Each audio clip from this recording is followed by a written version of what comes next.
Hi, I'm Belle, and this is Tarot and the Big Questions. I'm starting with the question, what do you want?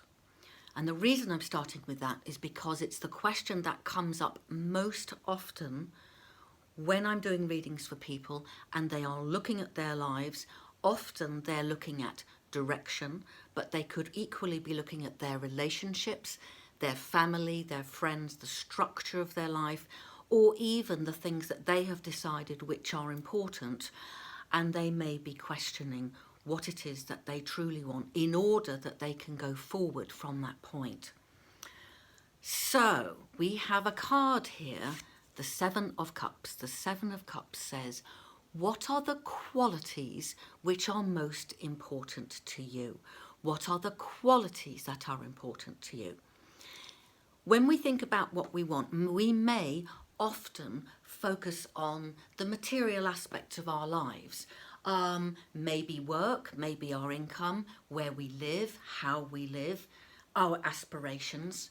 It may equally be much more relational. I want a relationship, I want a child, I want more children, I want a new place to live for all my children. Whatever it is, when we are starting with this, it's asking us to look at the qualities of what we want, not so much the manifestation of it, but how does it feel? So, for example, I'm going to take the example of a relationship because relationships come up in the readings that I do for people nearly every time. Not always, but mostly. So, relationships are something which we receive in the heart. So let's start with the heart. Let's start there. Let's not start here. Let's start with what feels good to us. Qualities, remember, that's what we're looking at. So what feels, if I was looking at a relationship now, if I was thinking, oh, I'd like a new relationship, I would start with the qualities of honesty, kindness, sense of humour, loves animals, solvent, healthy, etc., etc., etc., etc. I would choose at least 10 non-negotiable qualities, because that way I'm saving my own time by avoiding people who do not have these qualities. I'm saving their time as well. And basically it means that we are much more likely to get what we want when we are clear about what we want. So let's just imagine that you have decided on your 10 most important qualities. I would suggest that we find out what these qualities are by connecting with how we feel, with the heart. With the Ace of Cups here, it reminds us that our relationships, they relate to how we feel about people, how we feel about ourselves. And so feelings are a very strong part of this.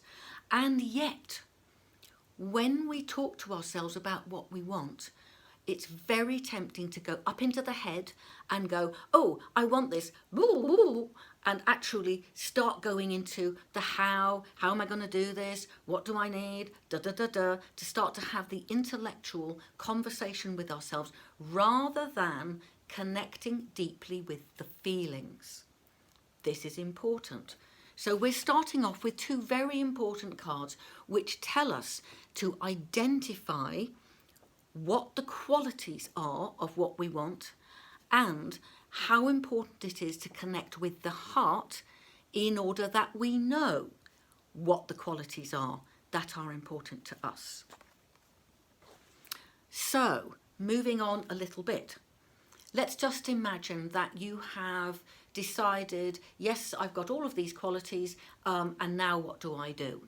Now, what do I do with that knowledge?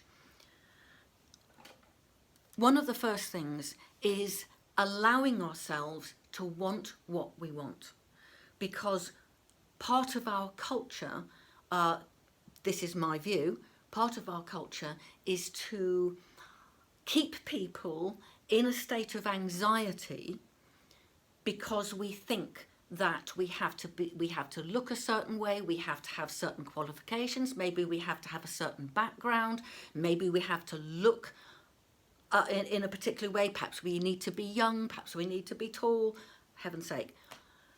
We can find as many reasons as we like to tell ourselves that we cannot have what we truly want. We can put obstacles in our own way. We are very good at this. Humans do this very well. I really want that, but here are all the reasons why it can't happen.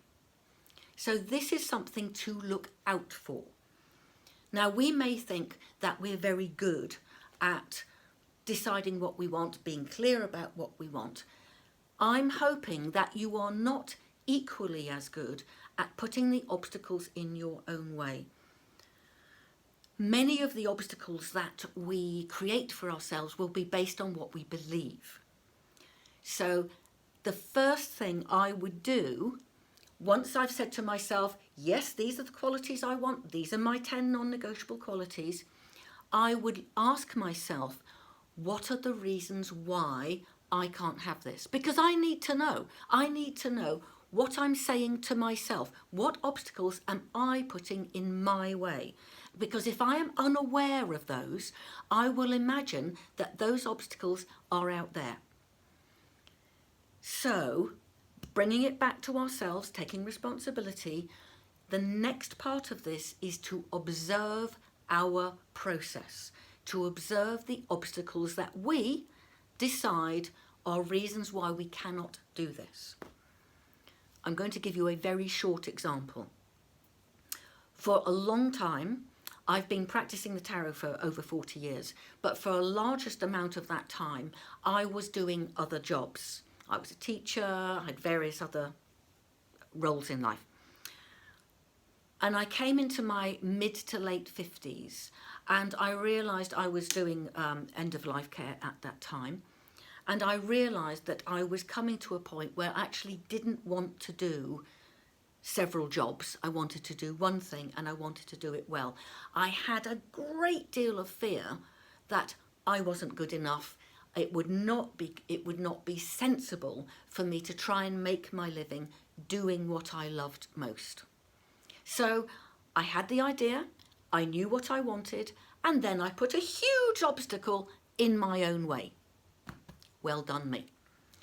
So, in my conversations with Spirit, in my meditations, I was shown that I really needed to go towards earning my living, doing what I loved. And it took a real universal shove to get me to let go of my fears and learn to go towards what I want. I'm going to say more about dealing with our fears in a subsequent episode. I'm just going to finish that part by saying that now, so this is probably about 8 years later from that point, I make my living doing what I want. My life has never been better. I have a very joyful time, and I'm just going to conclude by showing you why I'm standing where I'm standing. I think it must have been about 6 or 7 years ago that I said to myself, what I really want is to have somewhere to stay in London that would suit my needs, where I can start to build a London-based aspect to my business, because I am based in Devon. And here I am in London in a very beautiful house, a very cool house, which is current with the very hot weather that we're having. And I'm just going to stand to one side, and you can see that I'm in the house of my Buddhist teacher, and these are her beautiful Tibetan tankas. So when I said to myself, I think about 6 or 7 years ago, I want to be in London, I want to be hosted, I want to be looked after, I want to be somewhere nice, somewhere pleasant, somewhere that I can do work, somewhere where I can attract a different audience for my skills. It felt like a big ask. And I think in many ways it could have been, but events have happened. I did a workshop, I met this person, here I am. So I feel that this is the tarot working to say, what qualities do you want? Does that come? Is that connected deeply with your heart? Is it part of your vision, your heart-centered vision, as opposed to a fantastic idea? Is it a heart-centered vision? Because if it's heart-centered, it may not happen in the way that you imagine, but you are asking for something which resonates deeply with you. And if it resonates deeply with your heart, then Spirit will enable that to manifest in your life. But we have to pay very strong attention to the obstacles that we put in the way. I'm going to leave this. This is episode 1 of What We Want and how the tarot can support us to manifest what we want. There's quite a lot in what I've said. I'm hoping this will be handy for you. And I look forward to seeing you next week for episode 2, which is more about manifestation, the tarot, and the big questions. Okay, enjoy. Bye-bye.